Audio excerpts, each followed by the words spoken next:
Update: my husband's ex sent him a love letter and my mother-in-law said she was better for my son than you. So I showed them what I found in his phone. They started begging me to stay quiet.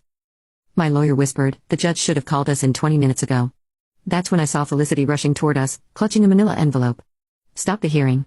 She was breathless, her usually perfect hair disheveled. You need to see this first. Eudora moved to intercept her, but Felicity dodged past. It's about SA, she said, looking directly at me. The world tilted sideways. What about SA? The custody papers they're filing? Felicity glanced at Virgil, who had gone pale. They're not just claiming you're unstable, they're claiming Sire isn't. Isn't what? But I already knew. The way Eudora had always treated my child differently, the whispered conversations that stopped when I entered rooms, the constant pressure about having real Ashford heirs. Virgil stepped forward. June, let me explain. Explain what? I ripped open the envelope. Inside were DNA test results dated 3 years ago. You knew all this time? You knew, Mother insisted on the test, he said quietly. After Sire's birth, she noticed. Noticed what? My voice echoed through the hallway. That my child wasn't good enough for the precious Ashford bloodline? I was trying to protect you both, Eudora cut in. If this got out. If what got out? I advanced on her. That your perfect son wasn't Sire's biological father? That all your grand plans for an Ashford heir were based on a lie? Catherine grabbed Virgil's arm. You told me the child was from a previous relationship. He told you what? Pieces clicked into place, the merger, the rushed divorce, the custody filing. This was never about the company, was it? This was about erasing us completely. June, Virgil pleaded, we can work something out, a generous settlement in exchange for what? My child? My silence? I laughed, the sound bordering on hysterical. You know what's funny? I actually felt guilty about exposing your financial fraud, but this, I pulled out my phone, displaying the screen, this just made it easy. What did you do? Eudora's voice sharpened. Check your phones, I said. The SEC should be receiving some very interesting documents right about now, along with these DNA results and evidence of your attempt to use them for extortion. Color drained from their faces as notifications started pinging across their devices. Virgil lunged for my phone, but Mari, who had been quietly filming everything, stepped between us. Touch her, she said calmly, and assault charges will be the least of your worries. Courthouse doors burst open as federal agents streamed in. In the chaos that followed, I watched Eudora's carefully constructed world crumble. Virgil was led away in handcuffs, Catherine collapsed in tears, and Eudora, for the first time in her life, looked genuinely afraid. This isn't over, she hissed as agents approached her. That child is mine. I cut her off, and you'll never come near us again. Later that night, I watched Sire sleeping peacefully, unaware of how their world had changed. Mari brought me tea and settled beside me on the couch. You okay? She asked. I thought about the day's events and the years of manipulation and lies. No, I admitted, but I will be. My phone buzzed with a text from Felicity, there's more you need to know about Virgil's brother, about what really happened to him. When you're ready. I stared at the message, feeling the weight of more secrets and lies. But for now, watching my child sleep, I had only one priority, protecting what was mine. Tomorrow would bring new battles, but tonight in this quiet moment we were free, and that was enough. 6 months after the courthouse showdown, I thought we were finally safe. Virgil was awaiting trial for financial fraud, Eudora had retreated to her summer home in shame, and Sawyer was thriving in our new apartment across town.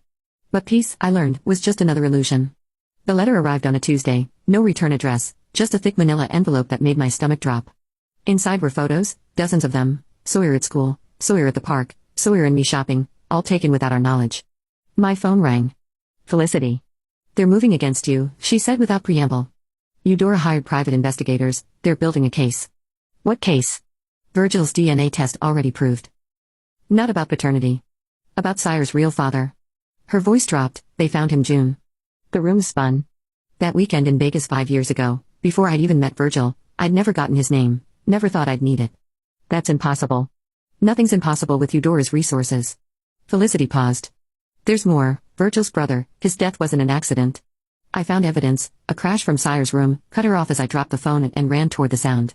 The window was open, curtains billowed in the wind. Sire's bed was empty. Sire. My voice echoed through the apartment. Baby, where are you?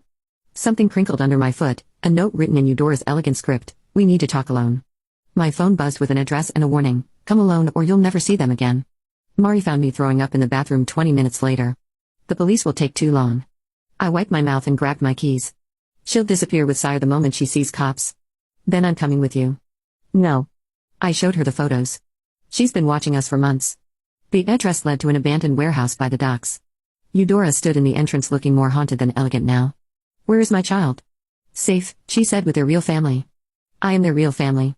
Are you? She pulled out more photos, older ones of me in Vegas, the man I'd met that weekend. His name is James Mitchell, successful attorney, married with 2 kids.